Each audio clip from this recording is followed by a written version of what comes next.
Hello, future viewers. Well, someone requested pastel, so here it is. I'll do one mission like this. Just one, though.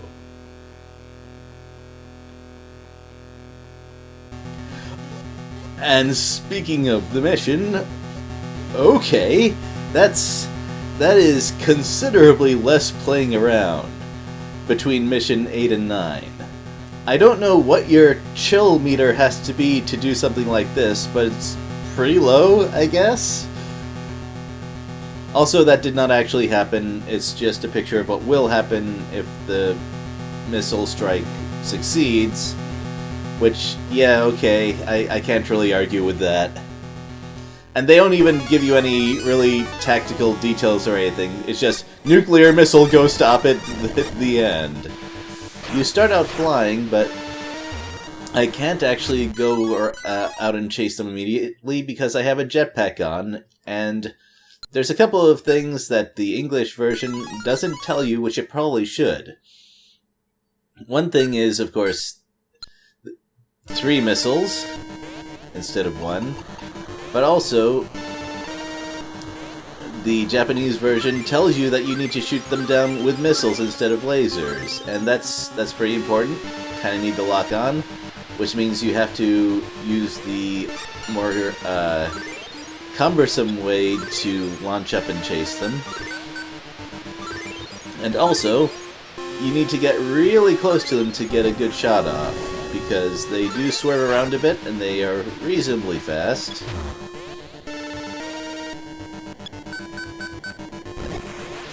In fact, your rockets are only barely faster than your targets. Also, the missiles, drop those. Those are full missile pickups, or full rocket pickups, however you want to talk about them. So the good news is that there are pyramids all over the place, so you can just check for objects on your radar, and chances are good that one of them is going to be a launching pyramid.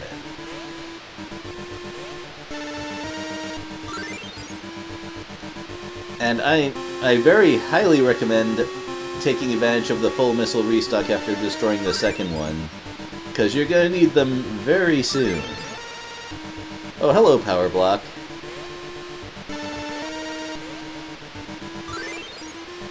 Now, as you can probably tell from the time limit and the general nature of this mission, whether you win or lose, it's not a very long mission.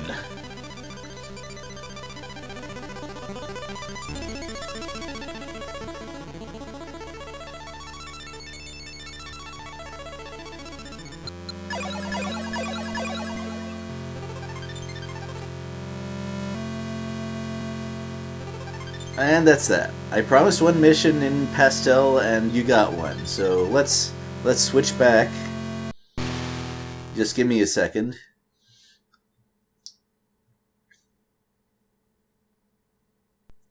Also, it says super base, but I think that the Eastern version calls it just the aliens landing their mothership to be a lot more direct.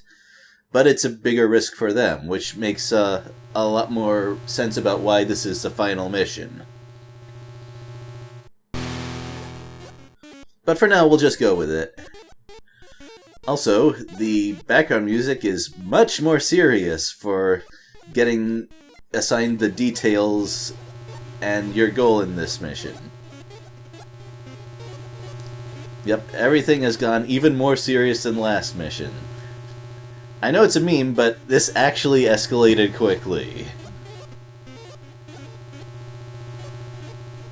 Also, in case you didn't know this detail, you can lose all of your shields and still survive. It's the 9th hit that will kill you. And, well, this mission started things off with some... That was a pretty strong declaration by the enemy right there. You don't get that starting supply base this time. Also, as the game mentioned, you do not get tunnels in this mission either. I've used tunnels a lot, And in this mission in particular, it would be really nice to be able to stock up in the supply depot because, and this is another thing that the Japanese briefing tells you, but this game does not, you need a full stock of 8 missions to actually fire the bomb that will win you the game. So you need full health to survive it, as well as full missiles to fire it. Thankfully, you at least do not need full fuel. That would be a bit too much.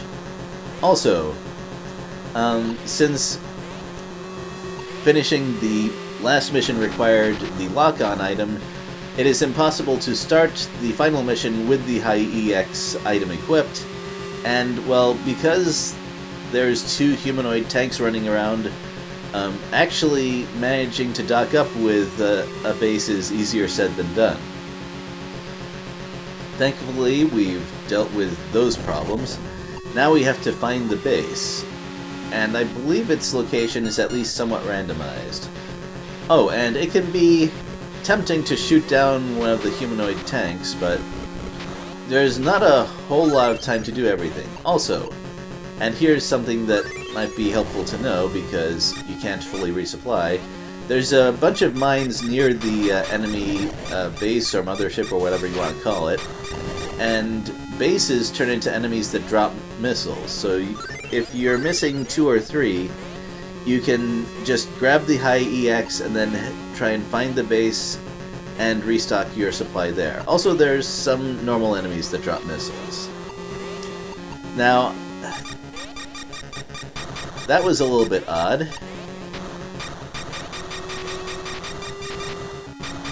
Yeah, there's actually a couple of missile-firing turrets. I believe this is the only time they show up in this game.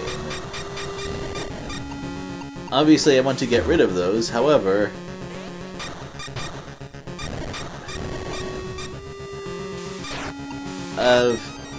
well, if I let them live, I might get hit by a missile after launching the EX bomb, and, well, the high EX bomb, and that would be game over for me. Obviously not good.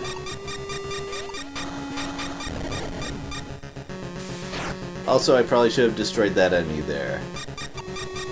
Small details. We'll probably take even more damage.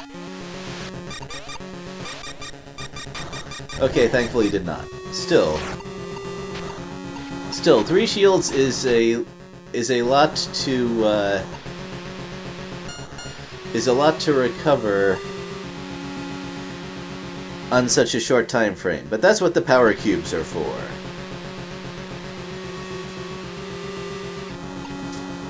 You see, in addition to dropping a mushroom, each coin you get from those things restores 1 point of shield, so you can get a large amount of health recovery from those things. So that's good. Now I have to go back to our target without getting hit again. Obviously we don't want that. Oh, there's another turret. Obviously, fortunately, the missiles that those spinning turrets fire are not guided, but still. There it is. And when you bump into that invisible force field, that's how you know you're at the correct range. So you fire it.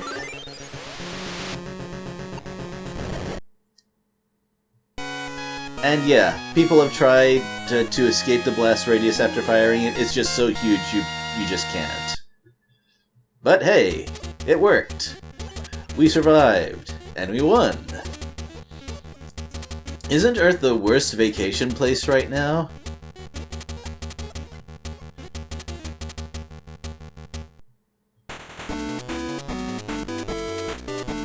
Also, with the warp tunnel, I was half expecting having to go through a really difficult tunnel while I was still at 0 shields remaining after the high EX thing. But no, it turns out it was just a victory lap. Maybe that's another addition for hard mode.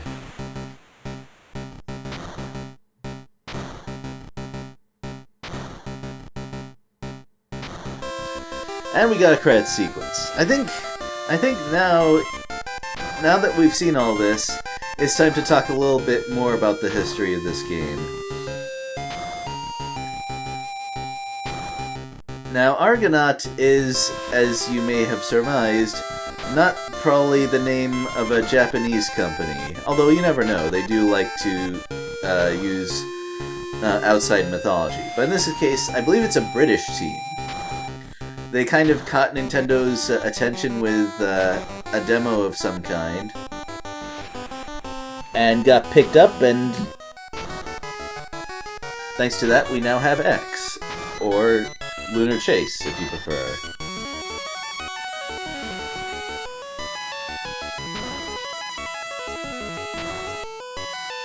And that team would go on to make another Polygon game for a game system that had no business using a Polygon graphics engine.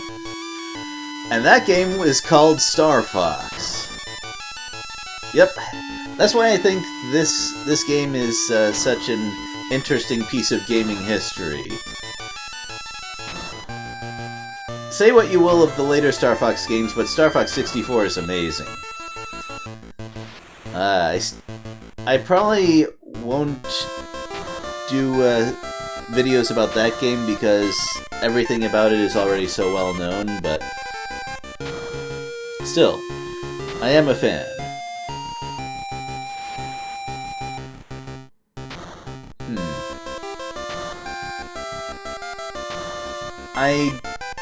I don't foresee being able to do X-Escape in the near future. I'm not even sure if it's possible yet, so for now, my own channel is going to be Wonder Project J2 for a while. If you want something more action-oriented, there is my Twitch channel by the same name. I've been playing Armored Core, For Answer, and various shmups. In this case, Star Soldier Vanishing Earth, which is, as far as I know, the only shmup for the Nintendo 64. So there's that. Armored Core is another game series that I've gotten a considerable amount of enthusiasm for, though recent.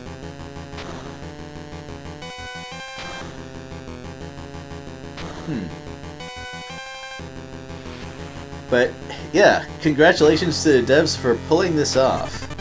I actually enjoyed this quite a bit, which is not usually something I say for original Game Boy games. And there we go, that's the end screen. It keeps producing shapes with those dots until you press start, and that's the end. I think that's pretty cool, actually. They could have just said the end and left it that way, but they added a little bit of flair to it. Always appreciated. And that's Lunar Chase. Well, I hope you enjoyed this. I certainly did. And I will see you next time. Later, everyone!